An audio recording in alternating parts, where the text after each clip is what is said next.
Assalamualaikum warahmatullahi wabarakatuh. Teman-teman kembali ke kanal Pade Sambal ya. Jadi kali ini videonya menceritakan tentang para calon ahli ataupun calon pakar atau mungkin yang sudah jadi ahli juga. Ini banyak yang eksodus ya ke luar negeri dari Malaysia. Bahkan informasi terakhir menunjukkan bahwa sekitar 52 ribuan orang ya itu sekarang memiliki kewarganegaraan bukan dari negara Malaysia alias menjadi warga negara asing. Nah, jadi baru-baru ini ada narasi yang menarik dari Malaysia. Mereka bilang nih, pakar Malaysia di luar negeri adalah aset berpotensi, bukan sekedar brain drain. Wah, keren banget ya. Malaysia berhasil mengekspor tenaga ahli ke luar negerinya. Nah, tapi tunggu dulu nih. Kalau mereka ini aset, kenapa malah betah di luar negeri? Kalau Malaysia sebegitu hebatnya, kenapa nggak pada balik aja ya? Ini ada yang nggak masuk akal nih ya. Tapi coba kita putarkan dulu beberapa video mengenai informasi ini.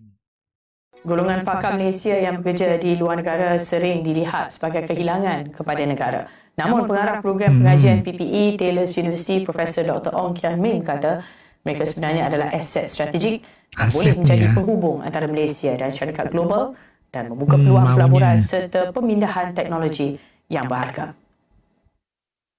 Saya beri beberapa contoh seperti CEO Broadcom Hock Tan dan baru-baru ini CEO Intel Tan Lip Wu yang berasal dari Malaysia, MUA.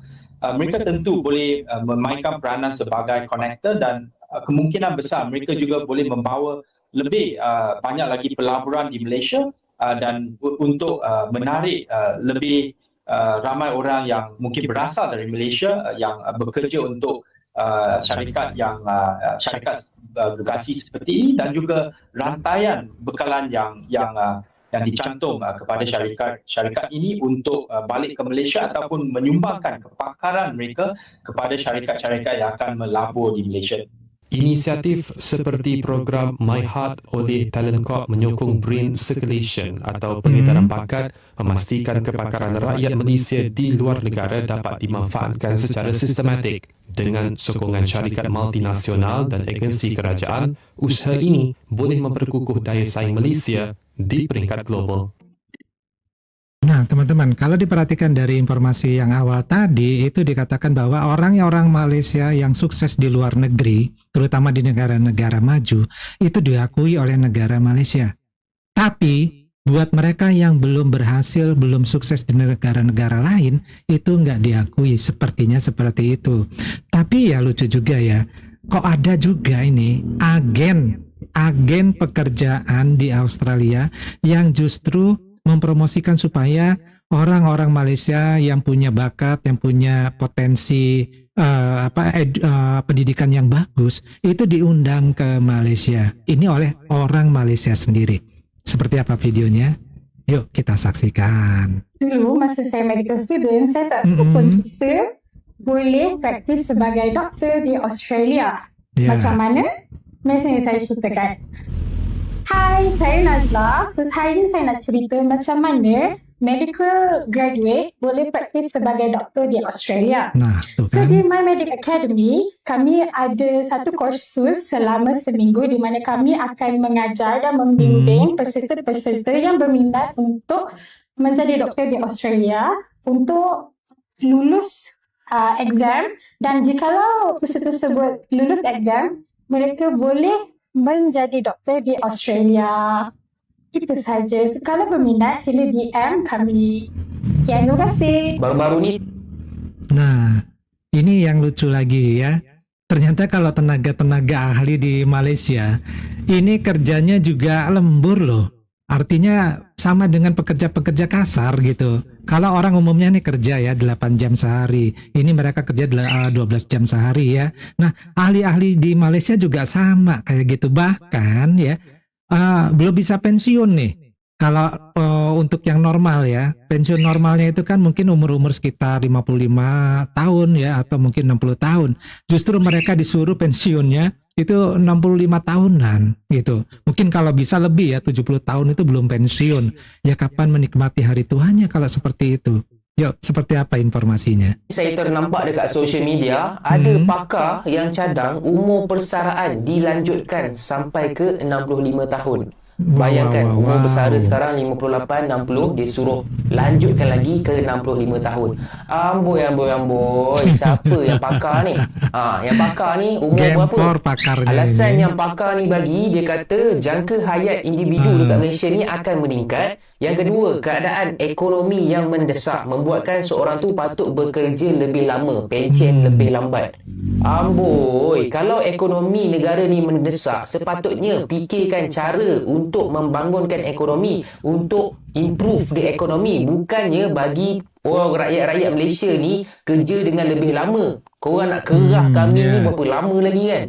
Ya, memang saya tahu ada beberapa negara maju dekat luar sana, orang dia pencen lebih lama, umur 70 macam tu kan.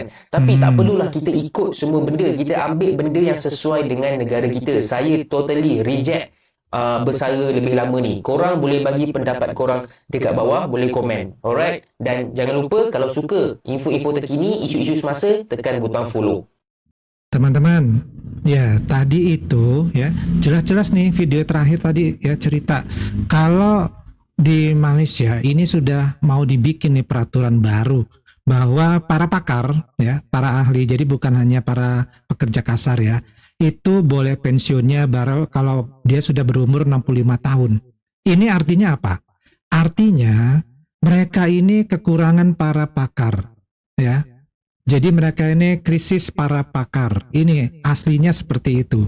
Sehingga mereka berharap nih ahli-ahli atau pakar-pakar yang dulunya ada di Malaysia yang tadinya belum jadi pakar, kemudian jadi pakar di luar negeri, ini suruh balik ke Malaysia. Jadi panen begitu ya, tanpa menanam. Jadi panen tanpa menanam. Apakah mungkin seperti itu? Ya, kita saksikan aja nanti di tahun-tahun ke depan. Jadi kalau menurut data ratusan pekerja ataupun sampai puluhan ribu ya pekerja profesional Malaysia ini memilih keluar dari negaranya. Tapi para buzzer dan pemerintah Malaysia ini malah bilang ini bukan brain drain, melainkan mereka adalah aset di luar negeri. Serius nih ya. Jadi dokter di Malaysia gajinya mungkin sekitar 3.000 ringgit nih. Ini hidupnya pas-pasan. Kemudian kerjaannya juga dihina-hina oleh pasien ya, kemudian capek, lembur terus juga iya ya. Sementara kalau mereka nih pindah ke Singapura, mereka itu bisa digaji 30.000 ringgit. Bisa beli rumah, hidupnya nyaman dan juga nggak stres, pensiun tepat waktu. Nah, coba enak nggak? Nah, jadi ini bukan masalah aset atau patriotisme. Ini cuma logika ekonomi dasar saja. Kalau ada tawaran lebih baik, ya orang akan pilih yang lebih baik toh. Toh di sini juga sudah ada nih iklan tadi ya videonya yang mengundang untuk bekerja di Australia, terutama untuk para dokter medis ya. Dan bahkan yang mengundang ini orang Malaysia sendiri yang bekerja di Australia. Ya gimana nggak habis para pakarnya ya, karena difasilitasi untuk melakukan hal itu. Nah, ya kamu lulusan Harvard nih misalkan ya, pinter banget. Tapi ada anak menteri nih yang lebih cocok untuk mengisi jabatan itu. Ya kamu bakal disingkirkan ya, nunggu gilirannya aja kalau diperluin. Ya kisah-kisah seperti ini ya memang banyak terjadi di negara sebelah kita ini. Banyak pakar Malaysia yang sebenarnya cinta negaranya, tapi gimana ya mau balik kalau sistemnya seperti itu ya. Yang kenal dengan yang namanya orang-orang penting itu akan didahulukan begitu ceritanya. Nah, kemudian masalah infrastruktur yang mantap ya, kemudian juga jalannya mulus-mulus, listriknya juga stabil, apalagi udaranya juga bersih, ya tentu saja orang akan memilih di luar negeri. Sementara di Malaysia kita tahu ya, banyak jalan yang bolong-bolong ini ya. Kemudian di Johor ini barusan juga nih ada masyarakatnya protes tuh jalannya bolong parah ya di musim hujan, apalagi itu banyak mobil yang terjeblos ke dalam lubang. Kemudian listrik juga sering mati, adanya polusi dan kadang banjirnya ya dadakan begitu. Ya kalau gitu wajar dong ya mereka itu lebih pilih hidup di luar negeri. Oke deh. kita kasih nih Malaysia kesempatan ya buat menjelaskan. Katanya nih para pakar ini penghubung dengan negara maju, tapi serius nih, faktanya kan banyak nih pakar Malaysia justru kritis terhadap kebijakan Malaysia. Artinya mereka di sini memberikan masukan ataupun memberikan kritikan demi kemajuan Malaysia, ya. Ini malah tidak digubris. Jadi mereka ini banyak yang ingin bantu, tapi diabaikan begitu saja ya oleh pemerintah Malaysia. Kalau mereka kasih kritik, justru dicap sebagai apa? Pengkhianat atau agen asing. Nah, kira-kira seperti itu. Kalau mereka ini benar-benar penghubung nih, kenapa suaranya nggak didengar? Kenapa mereka justru lebih dihargai di luar negeri daripada di negaranya sendiri? Ya, coba kita jujur ya, kita jujur nih. Malaysia selalu bilang mereka ini bangga punya pakar yang sukses di luar negeri. Tapi apakah itu kebanggaan atau sebenarnya malu sih sebenarnya? Ya faktanya kita lihat deh.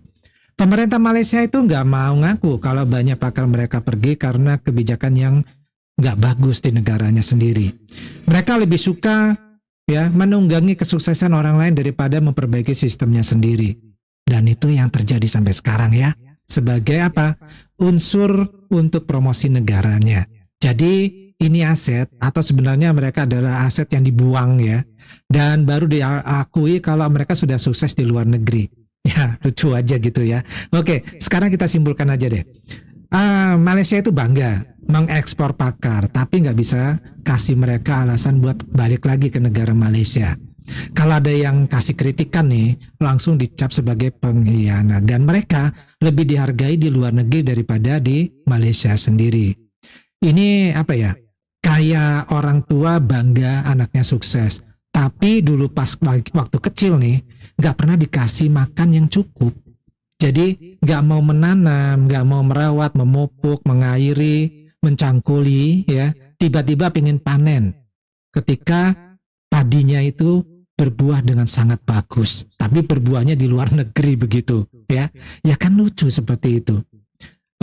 Ya bangga sih boleh ya, tapi introspeksi juga ya Malaysia ya dengan masalah seperti ini begitu. Jangan tiba-tiba menganggap bahwa para pakarnya yang sudah bekerja di pabrik-pabrik negara-negara maju yang menduduki jabatan-jabatan yang CEO lah, manajer lah, dan lain-lain, itu tiba-tiba diakui sebagai seorang ahli yang berasal dari Malaysia.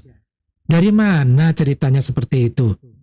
Oke, teman-teman, gimana nih pendapat teman-teman? Daripada cukup dulu, kita ketemu lagi di video yang lainnya. Wassalamualaikum warahmatullahi wabarakatuh. Salam.